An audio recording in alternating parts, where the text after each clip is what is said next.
Julio, Ricardo, Varela, Latino Rebels Radio. I already got 2 likes and a heart emoji because I started this at 10 o'clock Eastern Standard, 9 o'clock Central, 8 o'clock Mountain, because the reason I'm saying 8 o'clock Mountain is because I'm just going to bring her on because I'm so excited. Elected official from El Paso, Democratic fronteriza Congresswoman Veronica Escobar. You're here. This is what I love about my Gen X politicians that I interview. Like, I just ask, let's go on Facebook Live. Like, we gotta represent Gen X. We gotta be cutting edge. How are you, Congresswoman Escobar? I'm good. I'm happy to be Latino rebelling with you right now. I love it. I'm rebelde sin causa right now. Oh, so before we talk a little bit about what you're doing, with the politics and also El Paso, how are you and your family holding up? Like, what have you been doing? You've been staying at home. I know you've had to travel a couple of times, but pretty much everyone's okay, or? Yeah, thank God. I have 2 adult children, both healthy. My husband, my cats, all healthy. I've been hunkered down and working nonstop. With all the needs in the community. One of the things that this has really, it's a horrible, horrible thing.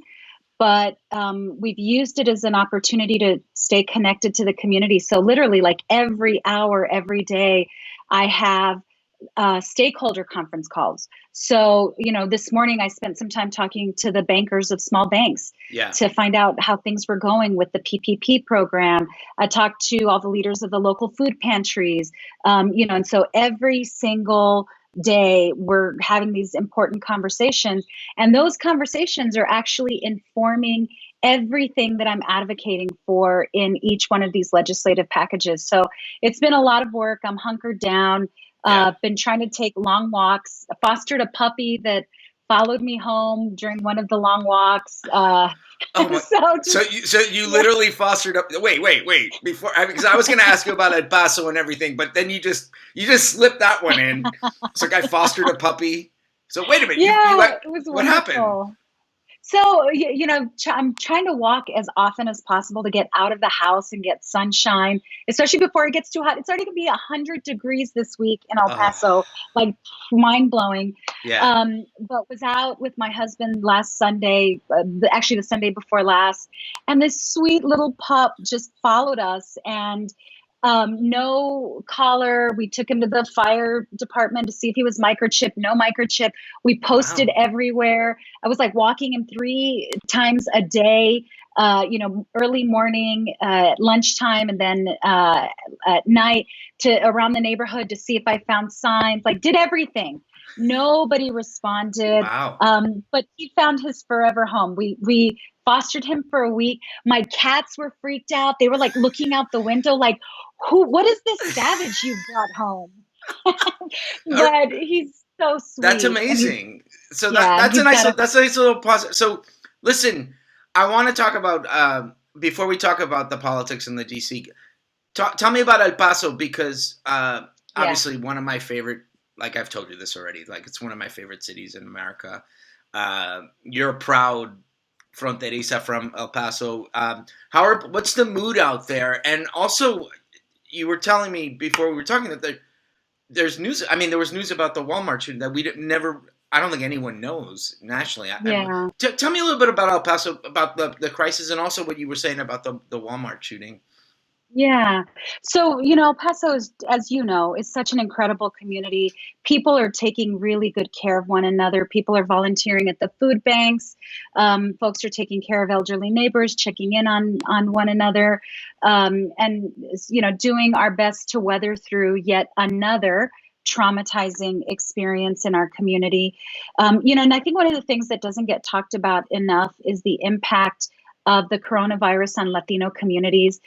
We represent nationally 27% of the deaths, yet we are only 18% of the population. Wow. Yeah. Many of our Latino workers are on the front lines in grocery stores, delivering, et cetera. From the immigrants in the fields, picking food for us that we're fortunate enough to get to our tables, to the delivery drivers, et cetera, you name it, to the healthcare workers everywhere along the way. But we are disproportionately impacted.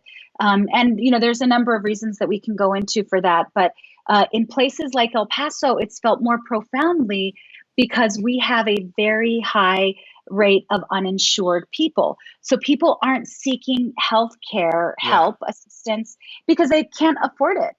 We live in a state led by a governor that, despite the fact that we're at the bottom of testing, less than 1% of the population has been tested. He's announced we're going to reopen on Thursday. We haven't even yet hit our peak in El Paso.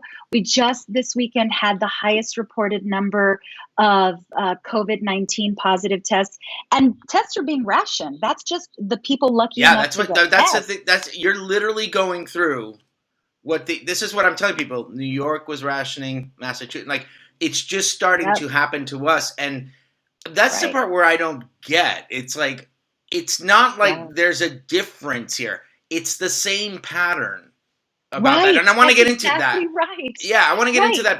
But you wanted to talk a little bit, because there was one story about the Walmart attack that I don't think anyone, you told me when I was doing the pre-show with you, and I was like, oh my God, I completely missed it. So what did you want to share about that? So we had an incredible El Pasoan who's been battling for his life ever since the August 3rd shooting, surrounded by his loving family, his young wife, his kids. He was the coach, big, incredible, strong guy. Nickname is Tank. He was one of the coaches of the girls' soccer team that was outside raising money. And you know the story because it was a very famous story, written about a lot. He lost his battle. He lost his life just a couple days ago. And his wife, Jessica, is, obviously their lives have changed forever. Not only did they go through all this horrible trauma, but they will probably be stuck with millions of dollars in medical bills. She's going to try to raise a family on her own now as a single mom. The fallout and the trauma of that day continues.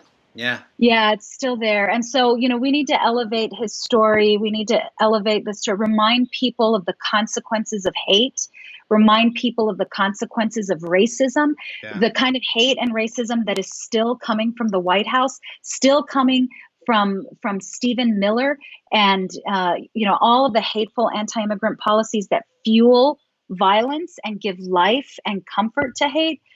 There are real life consequences, and we continue to live it in El Paso. Yeah, no, you bring that up, and I think this is where, first of all, I just can't even imagine how you guys are, legislating. It's been going on for a couple of weeks. You guys went through the first stimulus thing, and I'm sure you're doing more. And so tell me about the politics. Tell me about how it's changed, or how are you? You mentioned, obviously, the president's never going to change. It's obvious that, let's divert. We're in trouble. Exactly. Let's turn to immigration. It's so obvious. But tell me how has it been in terms of the politics and what your constituents are telling you, and how you're trying to bring it back to DC, and just how the mood is with your colleagues, and even across the aisle. Like, how's everyone? You know what I mean? I threw a lot at you, so feel free to go in where you want with this. Well, the mood among my colleagues is mixed. It's there are colleagues who are like, we got to get back. We've got to get back to DC. We are an essential part of rebuilding the economy and making sure that Americans get what they need. And there are other colleagues who are saying, yes, we need to do that, but we can't leave our districts right now because our districts are in crisis. And, we've got to be here to make sure that we are on the ground and delivering the message about what's needed. So there's lots of varying views. We're going to head back next week. We will have votes on Monday night, May 4th. It's scary. I will tell you, so when I went back for the CARES Act, the first time, the planes were empty. There were probably half a dozen people on these big airplanes. And there's no direct flight for El Paso. So, I'd have to stop in Dallas and then switch, have a layover, then get on a different plane to DC. Coming home from the CARES Act or the supplement last week, the plane was packed. Really? And it was, the not the DC Houston leg. That one was empty. Houston, El Paso? But then, it was, wow. It was pretty packed. Actually, I'm sorry, the other way around. That was going up to DC. Okay. And then coming back from DC to Phoenix, packed. From Phoenix to El Paso, also packed. And wow. I just remember thinking, it must be that because there are fewer flights, people have fewer options. And so that, obviously the airlines want to make sure that they fill up the flights as best they can. But it makes me really worried, about everybody's safety, staff, other members, et cetera. But we're going to be there. We're going to be there next week. The thing that really was jarring when I was back in terms of the politics was that there were some members on the Republican side, mostly men who I heard, male members, who refused to wear the masks, refused to wear the gloves. And almost it made it into typical dudes. I'm sorry. I don't want to sound sexist. Macho. Yeah. Typical dudes. I'm like, wear the mask. Anyway, I'm sorry. I'm not trying to interrupt. But no, it was like this need to be macho in that moment. And frankly, I'm really nervous about that because we've made a lot of investment in this country, right? We've invested in checks that are going directly to people. We've invested in unemployment insurance. We've invested in small businesses. We've told people to be careful and stay home. And this is in the absence of a real national strategy, right? We don't have nationalized testing. We don't there's very little leadership coming from the White House on this. He's Mr. Leave it to the states. Let them figure it out. We'll be the last, the government of last resort. But we've made a lot of sacrifices. And if we take our eye off the ball now, and in states like Texas decide to, let's just reopen. Let's, let movie theaters and restaurants and everybody, we all want it opened. We all want things back to normal. But if we don't do it in a cautious, strategic, thoughtful way, we could be set back, as you mentioned, like New York and some of the other states, cities. So let me ask you, we actually have, since this is live, we actually have a question from Rebecca Reza, who's actually, I believe, from El Paso. I just want to read it to you because this is what she just sent to us. Has anyone gotten their checks in El Paso? I don't know anyone who has. Are your constituents not? I mean, are you getting calls from constituents saying, like, my check hasn't come in, it's too late? I mean, what have you been hearing about just the $1,200, whatever it is, whatever people are getting? Yeah. What are people saying? We've gotten mixed. So we've gotten a lot of folks. I've gotten texts personally like, hey, thank you so much. Got my PPP loan, got my check. But we are still getting a lot of folks who applied for their PPP loan the first go round, still haven't heard back on approval or not. And we still have people calling the office concerned that they don't know where their $1,200 is, or their, So we've been trying to make sure to get people to the IRS website where they can plug in their info and find out where their check is in the queue. Now, there have been a lot of scams, unfortunately. This is like to add insult to injury. There have been tax preparers. We've gotten casework tax preparers who've entered their own bank account.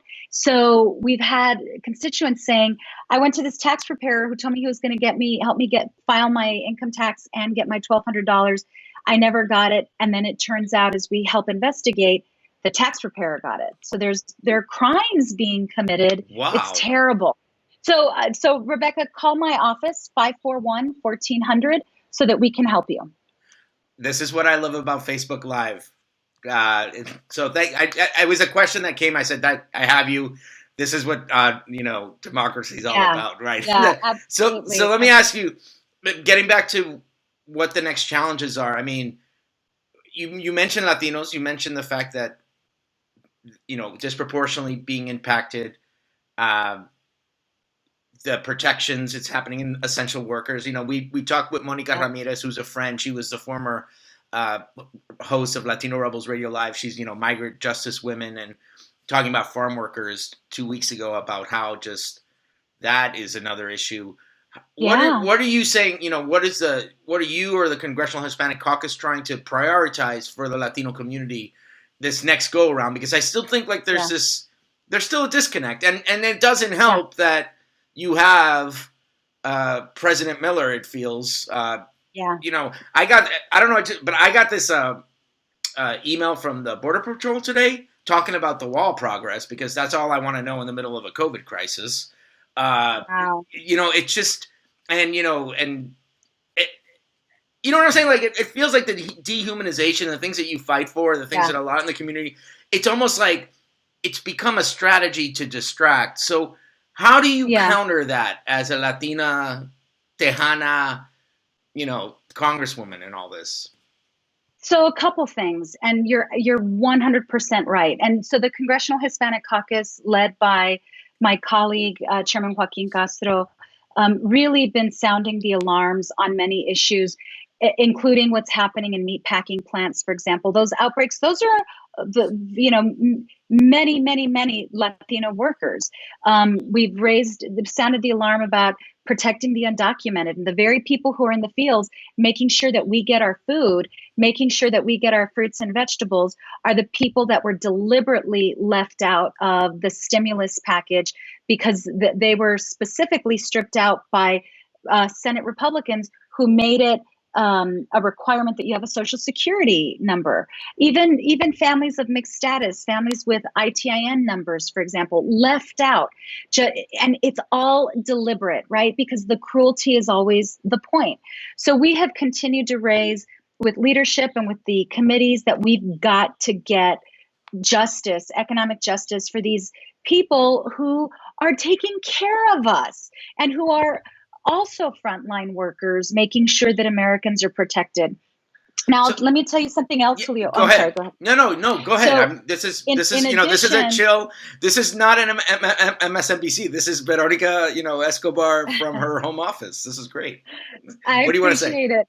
And this I feel is really important, and we've been sounding the alarm within DHS and with the Office of the Inspector General. But, the ICE detention and keeping people in long-term detention in situations where they can't self-isolate, where they can't be 6 feet apart.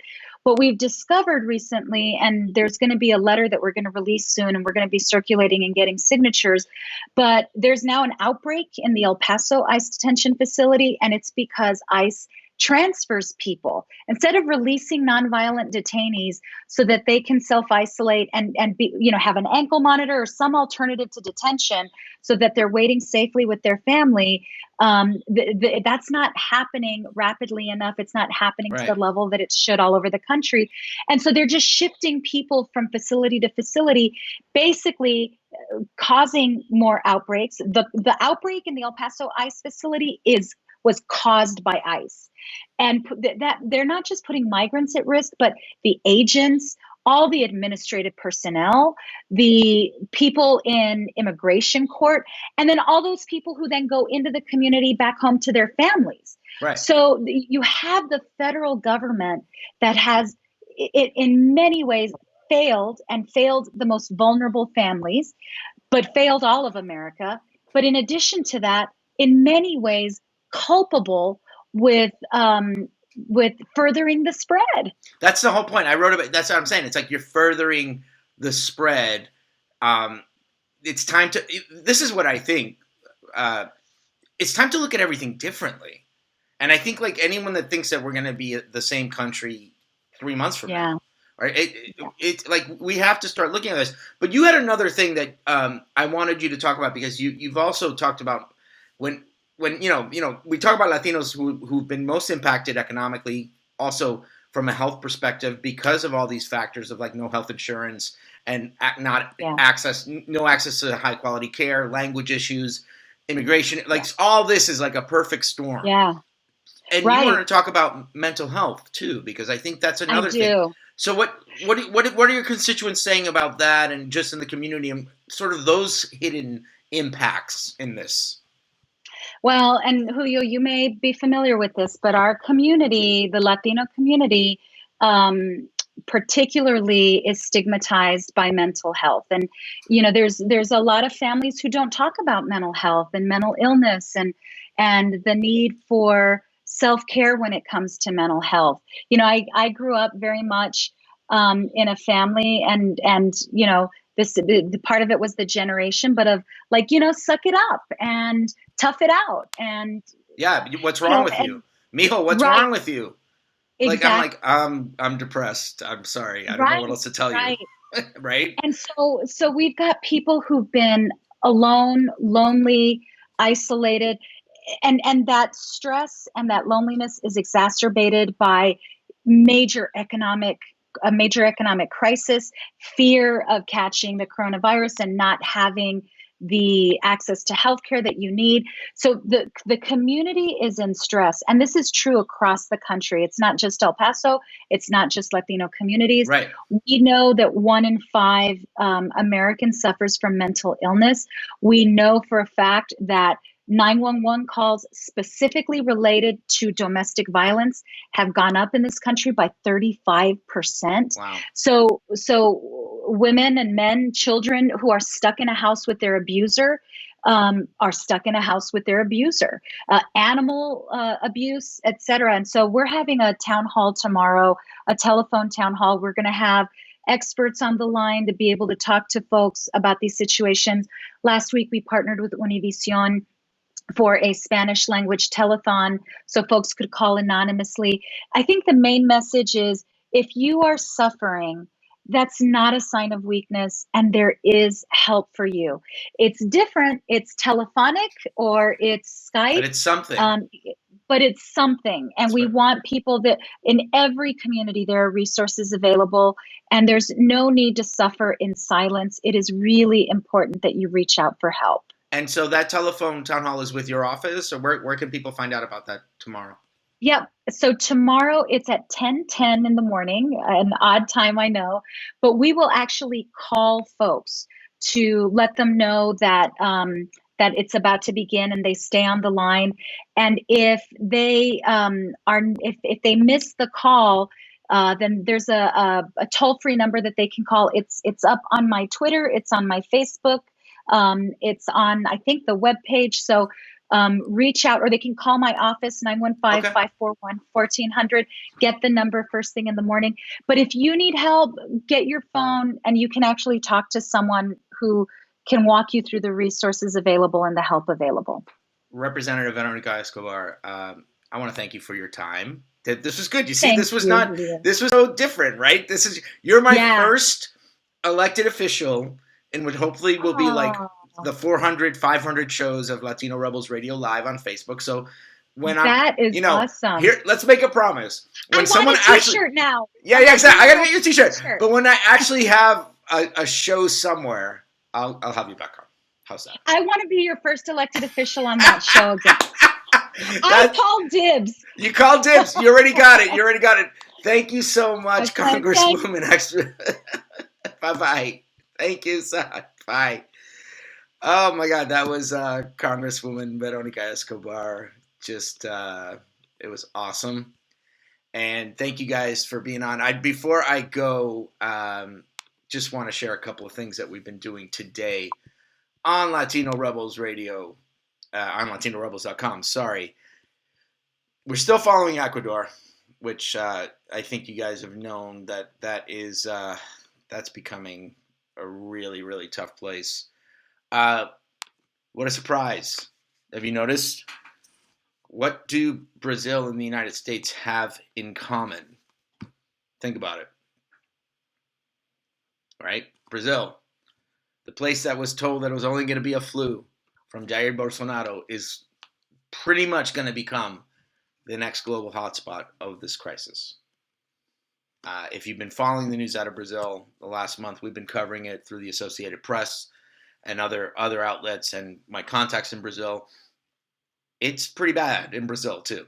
And guess what? Brazil is not. I think they're coming off. Oh no, yeah, they're coming off summer and going into the winter. So Brazil, Jair Bolsonaro, there's a lot of talk about what is going on with him. And so that's happening.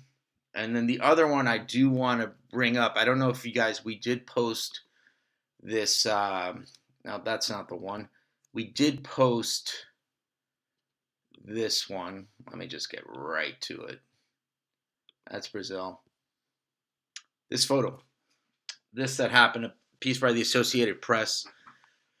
A photo by talking about the spread in Latin American prisons. And I don't know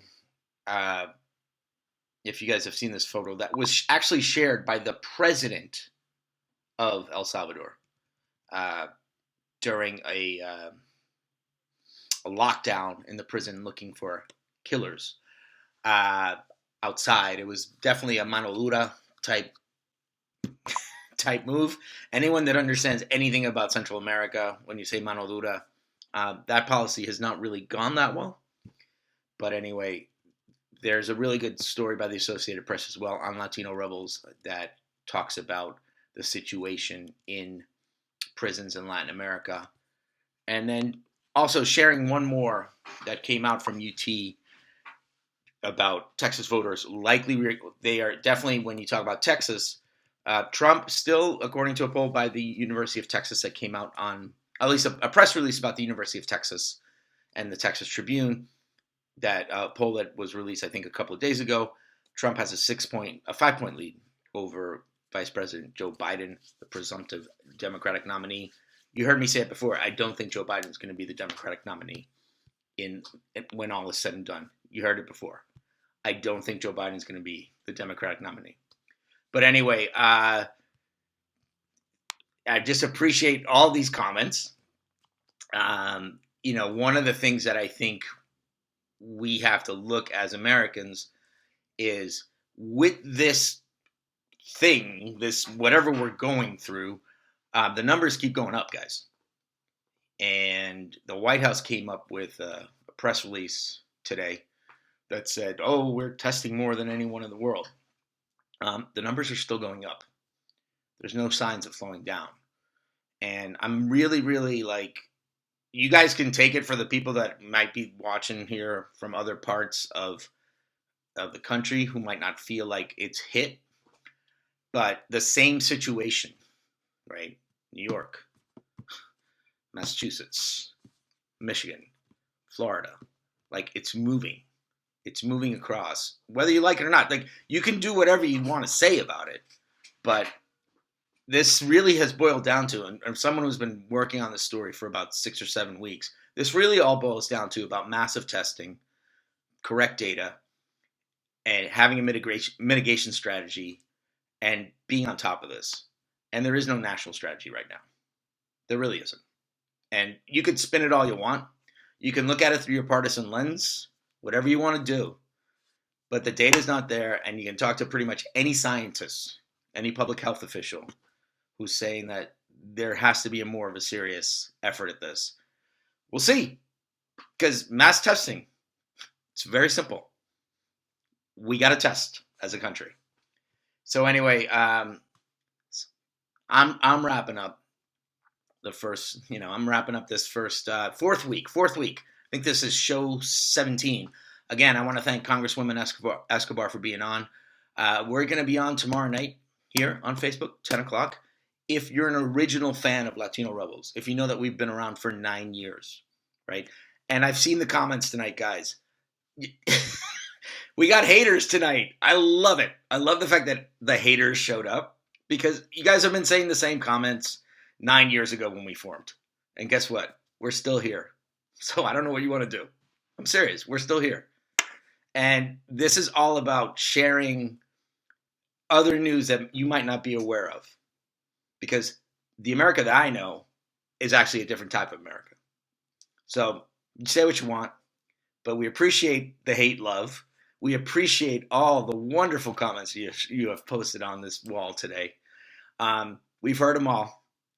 And the reality is we're just sharing our community and what our community is saying. So, love us, hate us, can't live without us. That's all I'm going to say. But like I said, if you're an original fan of Latino Rebels, I'm talking 2011, because we're going to be celebrating our 9th anniversary on May 5th. You're going to have one of the original, one of the OGs, one of the inner circle rebeldes who joined, who said, sign me up. Odilia Santos will be on tomorrow night. She's an amazing writer. On Wednesday night, Melina, we have on Wednesday night, I'm still trying to confirm it. And then on Thursday, we're going to have Laura Martinez. But anyway, guys, thank you again. Be back Tuesday. Thank you, Representative Escobar. Thank you guys for all the comments. Share this. Tweet at us. Hate tweet at us. Tweet at me, Julito77. Because I've been called so many names before. It's all good. Anyway, stay safe, everybody. And we're out of here.